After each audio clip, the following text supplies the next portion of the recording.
Hi guys, कैसे हैं आप सब लोग। तो आई होप आप सब लोग अच्छा कर रहे होंगे।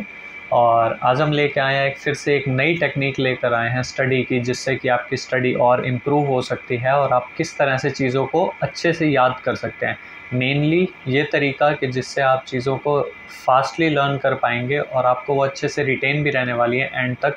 स्पेशली आपके एग्ज़ाम्स के लिए ये चीज़ है, क्योंकि आप पढ़ाई करते हैं, तो इसलिए मैं आपके लिए नई टेक्निक लेकर आया हूँ। और ये टेक्निक वैसे तो नई नहीं है, बट हमारे लिए इस चैनल पे ये टेक्निक नई है पढ़ने के लिए। और आइए अब हम इस टेक्निक को सीखते हैं, और इसका नाम है फेमेंस टेक्निक।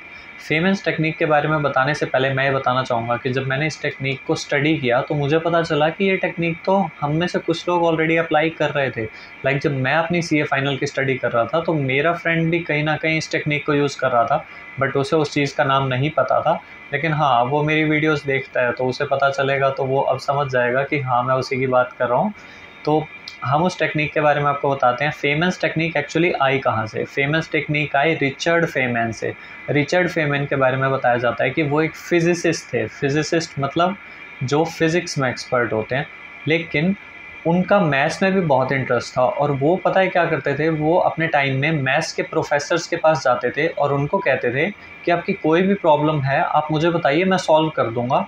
और मैं उतने ही टाइम में सॉल्व करूंगा जितने टाइम में आप सॉल्व करते हैं। लेकिन उनकी एक शर्त होती थी, वो ये कहते थे कि जो भी आप मुझे मतलब जिस भी तरह की आप प्रॉब्लम देंगे तो उससे रिलेटेड जो भी कंसेप्ट होगा ना, वो आप मुझे बहुत अच्छे से समझाएंगे, बहुत क्लियरली समझाएंगे और बहुत एक सिंपल लैंग्वेज में समझाएंगे, तभी मैं उस प्रॉब्लम को सॉल्व करूंगा।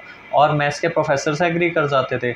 और जब वो उस चीज़ को समझाते थे, मैथ्स के प्रोफेसर्स उनको, रिचर्ड फेमैन को कंसेप्ट समझाते थे, तो उसके बाद वो ये देखते थे कि जो मैथ्स की प्रॉब्लम थी वो रिचर्ड फेमैन वाकई में उसी सेम टाइम में उस प्रॉब्लम को सॉल्व कर देते थे जितने टाइम में अदर प्रोफेसर्स कर पाते थे। तो वो भी सरप्राइज हो जाते थे। तो मेनली रिचर्ड फेमैन ये टेक्निक लेकर आए, और इस टेक्निक में क्या था वो मैं आपको बताने जा रहा हूँ। ये टेक्निक कुछ इस तरह से थी कि ये जो टेक्निक है रिचर्ड फेमैन की, फेमस टेक्निक कहते हैं इसको।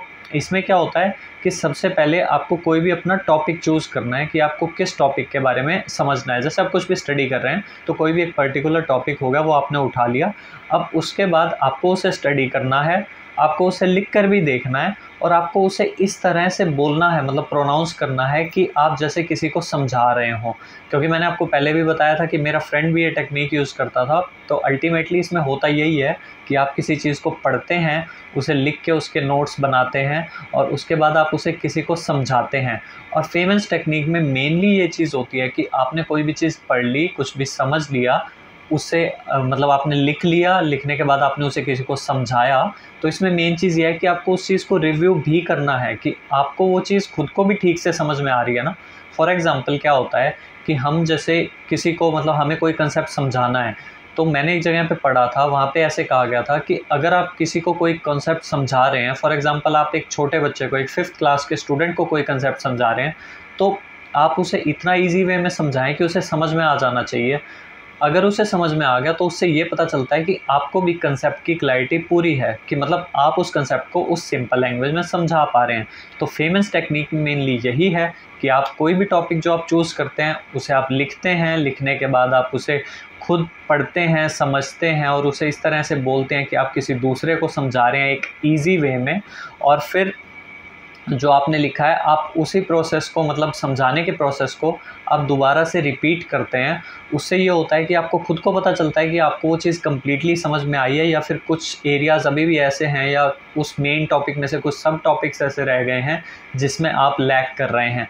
तो अल्टीमेटली इसका क्रक्स यही हुआ कि आप जो भी चीज़, आपका जो भी टॉपिक है, वो आप किसी को समझाएंगे अच्छे से, तभी आपको वो चीज़ याद रहेगी। और इसके बारे में एक स्टडी भी हुई थी, और उस स्टडी में कहा गया था कि जैसे फॉर एग्जांपल क्या होता है कि हम अपनी क्लासेस भी करते हैं, तो क्लासेस में क्या होता है, हम जो वीडियो लेक्चर्स में मतलब देखते हैं, तो हमें वो चीज़ ज़्यादा याद नहीं रहती जब तक हम उसे खुद नहीं घर आके पढ़ लेते हैं, मतलब रिवाइज़ नहीं कर लेते घर आके।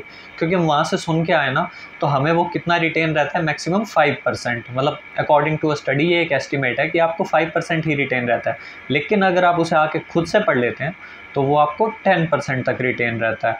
और उसके अलावा खुद से पढ़ने के बाद भी अगर वो ऐसी चीज़ है कि किसी ने आपको वो ऑडियो विजुअल वे में समझा रखी है कि मतलब उसके अच्छे से उसके डायग्राम्स या उसे एक विजुअल प्रेजेंटेशन उसकी अच्छे से देकर किसी ने समझाया है, तो फिर वो आपको याद रहती है 20% तक। लेकिन एक चीज़ होती है कि अगर आप वो टॉपिक खुद किसी और को समझा देंगे ना, तो ये 90% चांस रहेगा कि आप खुद भी वो टॉपिक नहीं भूलेंगे। तो रिचर्ड फेमैन की ये जो फेमस टेक्निक है, इसमें यही होता है अल्टीमेटली कि आप कोई भी टॉपिक लेते हैं, आप उसे समझते हैं, नोट डाउन करते हैं, उसको समराइज़ करते हैं, जैसे भी आप उसके नोट्स बनाते हैं, फिर आप उसको किसी को समझाते हैं। और जब आप किसी को समझाते हैं ना, तो ऑब्वियसली आपको वो चीज़ ज़्यादा याद रहती है। और जैसा कि मैंने अपने फ्रेंड का एग्जांपल दिया था, तो वो भी यही करता था। जब हम सीए फाइनल में साथ में पढ़ाई कर रहे थे, तो वो जीएसटी में चीज़ें मेरे को समझाता होता था। तो वो इस तरह से समझाता था कि मतलब मुझे फिर वो चीज़ें याद रहती थी और अल्टीमेटली वो चीज़ें पढ़ते पढ़ते उसे भी याद हो जाती थी। और कई बार उसे कुछ कन्फ्यूज़न होता था, तो वो भी उसे क्लियर हो जाता था, क्योंकि वो उसे समझ में आ जाता था कि ये टॉपिक उसे भी ढंग से समझ में नहीं आया है। तो इस तरह से ये फेमस टेक्निक का यूज़ होता है, जिससे कि आप औरों को भी अच्छे से समझा सकते हैं। और जब आप किसी दूसरे को आप अच्छे से समझा पाएंगे, दैट मीन्स कि वो चीज़ आपको भी समझ में आ गई है। तो मेनली इस टेक्निक में यही था। और आप चाहो तो आप भी ये टेक्निक अप्लाई कर सकते हो। आप स्टडी कर रहे हो तो अभी आपके पास टाइम भी होता है, तो आप ग्रुप स्टडी कर रहे हैं या एटलीस्ट किसी एक फ्रेंड के साथ स्टडी कर रहे हैं, तो आप फ़ोन पे भी ये चीज़ कर सकते हैं कि आप किसी को कोई कंसेप्ट समझा सकते हैं या किसी से कोई कंसेप्ट समझ सकते हैं। तो इससे बेनिफिट ये रहेगा कि आपको भी वो चीज़ लॉन्ग टर्म तक याद रहेगी। और हाँ, आप कोई भी कंसेप्ट समझ रहे हैं या समझा रहे हैं, तो थोड़ा कोशिश कीजिए कि जब भी आप समझाएं तो कुछ प्रैक्टिकल या रियल लाइफ एग्जांपल्स उसमें ऐड करें, ताकि वो चीज़ आपको फिर भूलेगी नहीं और बहुत अच्छे से रिटेन रहने वाली है। तो गाइज़, ये थी आपकी फेमस टेक्निक। आपको अगर ये वीडियो अच्छी लगी हो, आपको ये तरीका पसंद आया हो, तो आप इस तरीके को ज़रूर फॉलो करें। इसी तरह से आप थोड़ा पढ़ाई करेंगे तो आपके लिए बेनिफिशियल रहेगा। और ये चीज़ मैंने भी पर्सनली अप्लाई करी है। मैंने भी अपने एक फ्रेंड को ऐसे थोड़ा बहुत समझाया था, तो वो चीज़ें मुझे भी एंड तक रिटेन रही थी, एटलीस्ट एग्ज़ाम्स तक तो रिटेन रही थी। तो इसलिए कोई मतलब ये एक अच्छी ही टेक्निक है, कोई इसमें लॉस नहीं है। और आप जो भी टाइम इसमें कंज्यूम करते हैं किसी को समझाने में, तो वो एक तरह से आपके लिए बेनिफिशियल ही रहता है। तो आई होप आपको ये वीडियो अच्छी लगी होगी। अगर आपको ये वीडियो अच्छी लगी हो तो आप इस वीडियो को शेयर करें अपने फ्रेंड्स के साथ, वीडियो को लाइक भी कर दें और मेरे चैनल को सब्सक्राइब भी कर दें। हम मिलते हैं नेक्स्ट वीडियो में। Thank you so much. Bye bye.